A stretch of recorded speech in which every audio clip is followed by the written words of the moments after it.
Hello and welcome. I'm Bob Cusack, Editor-in-Chief of The Hill. Thank you for joining us on day 2 of the 2020 Republican National Convention. You can find this event and the latest convention news on our conventions hub at thehill.com. This program is also coming to you live on Facebook and Twitter. The presidency is not the only race up for grabs this November. Today, we look at the battle for control of Congress and other down-ballot races. We have some terrific guests joining us over the next hour. But before we dive in, I'd like to thank our sponsor, the American Petroleum Institute, for their support for today's event. Along with the presidential campaign, congressional and other down-ballot races have also been affected by the pandemic. What that could mean for Republicans as they seek to retain control of the Senate and take back the House. Before we get underway, a few housekeeping notes. You can tweet us at The Hill Events using the hashtag TheHill2020. We are live. As with any live stream, you could experience occasional trouble with the video. Usually refreshing the page should, in most cases, fix the problem. And now, to kick things off, I am joined by former Florida Congressman Carlos Curbelo. Congressman Curbelo is a principal of Vocera Communications and has been retained as an advisor by Miami Mayor Francis Suarez. Ron Bonjean, who I've known a long time, is a partner at Rock Strategy. He was the first person to serve as the lead spokesman in both the House and the Senate. And joining us is Janelle King, a rising star in the Republican Party. She is the former Deputy State Director for the Georgia Republican Party and is currently co-founder of Georgia Speaks, an initiative meant to approach issues through kitchen table style events. Welcome to you all. Congressman Curbelo, I was interested in the news last week that a number, actually roughly 24 former Republican members, you're a former Republican member, have signed on to the Biden campaign. Basically, they've endorsed Joe Biden. In 2016, you voted for a third party. Are you going to support Joe Biden in 2020 or President Trump or a third party? Bob, good morning, and many thanks to The Hill and API for this opportunity. So I've decided that my best contributions to democracy these days are to just speak the objective truth, either through my work as an analyst and contributor for NBC News, MSNBC, and Telemundo and their local affiliates here in Miami, or through in venues like this one. I think there's a major truth crisis in our country. I think there's a tribalization crisis in our country.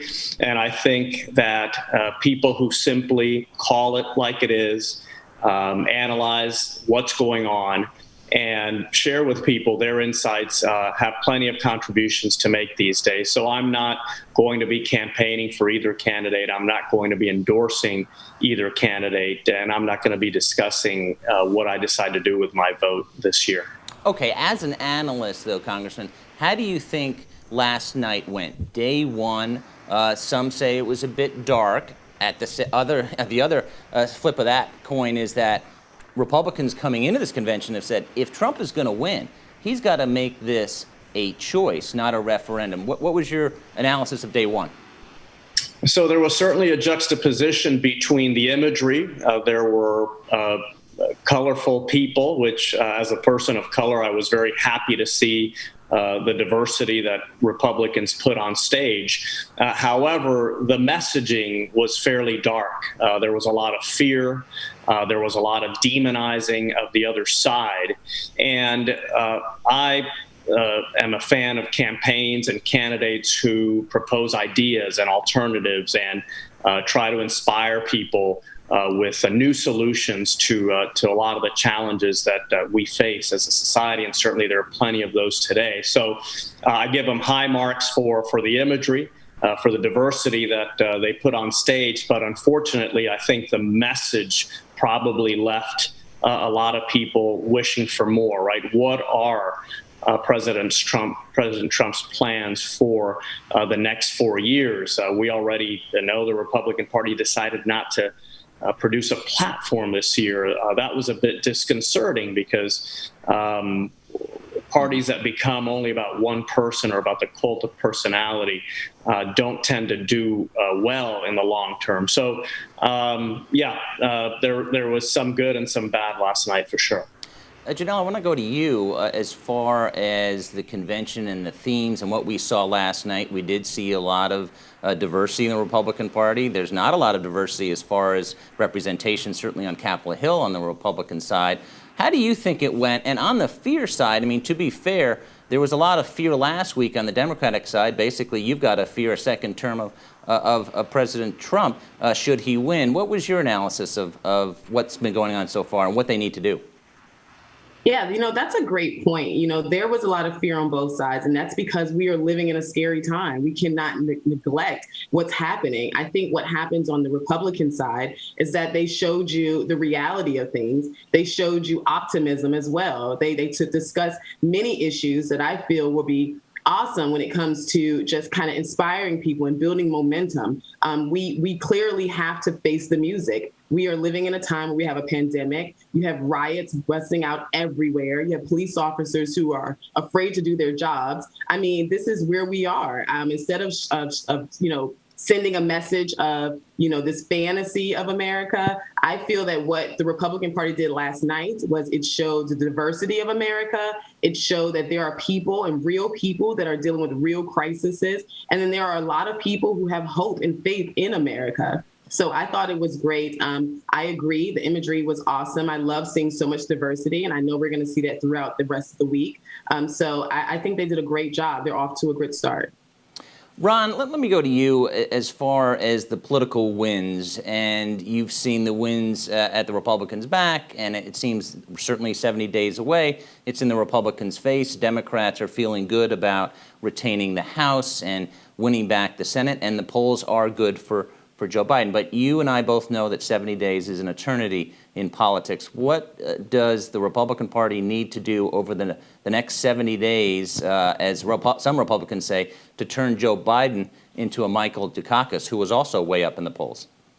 Well, look, I first of all, thank you very much for having me on the air, and really appreciate it. And it's exciting to be here. I would first want to say I think that Republicans are off to a good start with this convention. Last night was very effective. It had a much more compelling television than I think the first night of the Democratic convention. That shows in some of the ratings that we've seen.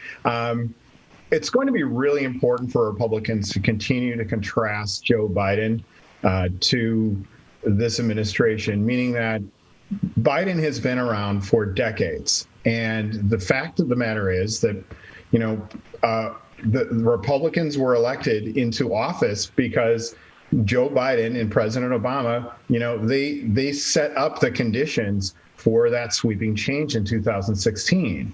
And Republicans need to continue to tie Biden to the failed changes over the decades that he was in office. I think it really is going to boil down to October. The last 2 weeks of October is really going to matter what the conditions are, what the state of our country is in. However, throughout that whole time, we've seen that the Trump base has been largely at 44% of approval ratings for the president. It hasn't moved. So he needs to reach in to that there needs to be a little bit more there for President Trump to bring it across the finish line. And by contrasting Joe Biden as somebody that is part of the failed, tired policies that have not solved their country's problems, I think is going to go a long way. But a quick follow-up on that, Ron, as far as what do you focus on to go beyond the base? And from 2016, there was a lot of dissension in the Republican Party. Remember Ted Cruz at the convention, and he famously said, vote your conscience, which was one of the most shocking things that I've seen at a convention. What does the president need? So his base is stronger than it was in 2016. He's built it. He is now the Republican Party. We're not seeing a lot of conflict within the party. We see some, but not as much as 2016. What issues or what things does he need to talk about? Is it health care? Is it, obviously, COVID's got to get better, but what would you stress? Yeah, I would stress the economy. I would talk about what it was like this is what we're going to hear a lot about, what it was like pre-COVID, but what he will do in the next 4 years to help solve the economy, to improve our healthcare system, obviously to tackle COVID-19. And they're doing things in real time, like announcing the plasma strategy on Sunday. They need to be proactive, I think, a little bit more on talking about what they're going to do. And that would be very different from what Joe Biden's been saying. They were running on a message last week that Joe Biden is a good guy. He's a moral guy. He's someone that is caring and compassionate, but they really didn't talk about policies. And I think if Republicans can talk about a little bit more detail about what they're going to do with the economy, what they're going to do on healthcare, I think that's going to go a long way. And bottom line is showing that President Trump is a strong leader. And I think it really matters that he's out there and he's going to North Carolina and he's traveling these states and doing these. Now we're seeing him doing these airport hangar rallies, so to speak. That's very different from the Joe Biden who is sitting in his home in Delaware. It's really going to matter. Showing up, and I think still counts in this election, despite all our Zoom video calls, which I'm proud to be part of today. But when you see the president going before even smaller crowds and showing that he's there, I think that's going to matter and make a difference in this election. Congressman, as far as the lead that Joe Biden has, as an analyst, where do you think the weakness is for Joe Biden and the Democratic Party? Republicans have said last week at the Democratic Convention, we didn't hear a lot about law and order. We didn't hear about the violent protests. There have been peaceful protests, and there have been violent protests, and we have seen that. Do Democrats need to talk more about that, of getting certain cities under control, or is there another weakness that they have to shore up? Well, I think the greatest risk for Joe Biden is getting associated with the more radical elements in the Democratic Party, be that Bernie Sanders or, as Republicans have cast this week, this idea that Democrats want to defund the police and support rioting or looting or anything like that. That's the fear for Joe Biden. See, what the president and his team are trying to do to Joe Biden is what they did to Hillary Clinton. And it was easy to demonize Hillary Clinton because she was a controversial figure, still is today. She and her husband have been surrounded by scandal their entire political careers. So it was easy to do that. And for Hillary Clinton, it was difficult to build a coalition, to reach toward the middle, to win over some of those more skeptical, harder to get voters. Joe Biden understands, it appears, what their risks and weaknesses are. And that's why there was so much effort to unify the country last week. That's why Joe Biden reached out toward the middle, went out of his way to say that even if people didn't vote for him, he would still be their president. They know that's their vulnerability. They know that's what Donald Trump is going for, to try to scare those swing voters that will decide this election like they decide all elections. So I really think the Democratic ticket, if they want to protect their lead, they have to be explicit and clear about what policies and ideas they support, and in some cases, what groups and organizations they identify with and which ones they don't. Because again, those white suburban voters are likely to play a major role in this election again. The president and his team are trying to make up for some of those losses, which of course we saw in 2018 in congressional districts throughout the country, by consolidating some support among Hispanic and African Americans. But at the end of the day, Team Trump is going to need to regain the trust and confidence of some of those white suburban voters if they're going to succeed in some of the states that propelled them to victory in 2016. Those voters appear to be with the Biden-Harris ticket today. And Vice President Biden and his team have to be very wary of the fact that the president is coming after those voters, and the instrument, the tool that they're using is fear, trying to tie Joe Biden to some of the more radical elements of the Democratic Party. Harder to do than it was against Hillary Clinton.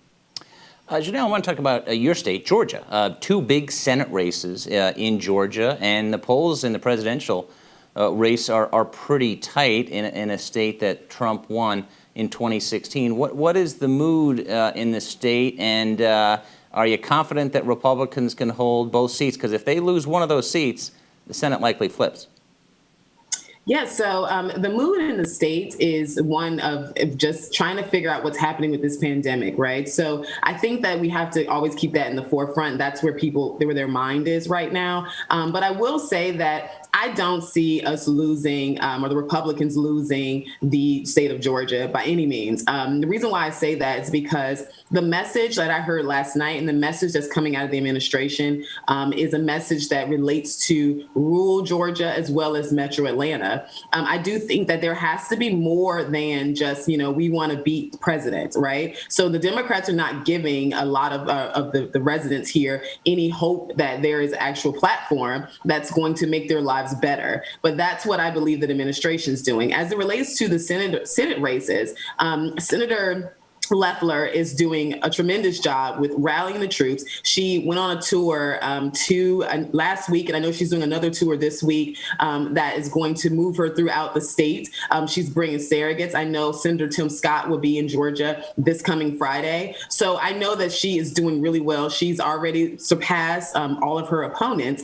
As of Senator Perdue, he's facing a challenger, John Ossoff, who threw $30 million into his race when he ran against Karen Handel in the Congressional 6th District and still lost. So I think that right now what we're dealing with is he has a stronger candidate, he has a bigger platform, and Senator Perdue is a proven leader. He's been able to maintain his identity and not kind of get swallowed up in the energy that President Trump provides. And so I think that people are seeing that. But I feel pretty confident that Georgia is going to be fine.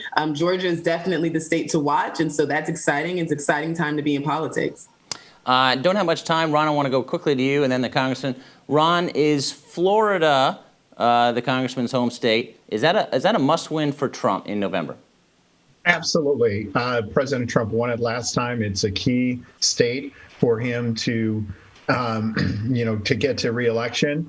I think it's entirely possible, and I think he's going to absolutely win the state of Florida. No question about it. Congressman, you agree with that? I'd say the race here is about tied right now. I know the polls give Joe Biden a slight advantage, but it's a virtual tie for sure. And I think two key blocks here in the state of Florida will tilt the state one way or the other. Can the president get an enthusiastic turnout from South Florida Hispanic Americans, many of who support him and especially his foreign policy towards Latin America? And can he win back some of those white suburban voters in the I-4 corridor, which, of course, he did very well with in 2016. There was some erosion there for Republicans in 2018. If he can get Hispanics in South Florida to turn out enthusiastically for him and regain the support of some of those white suburban voters in the central part of the state, I think he can definitely carry the state. But I also think the Biden-Harris ticket will compete here. It's going to be probably a close election in Florida, the way it usually is, and it could be the decisive state the way it was in 2000. Absolutely. I totally agree with that. It's a key state more for Trump than others. But panel, I want to thank you. You were all great. Thank you for joining us this morning at our event. Thank you for having me. Thank you so much.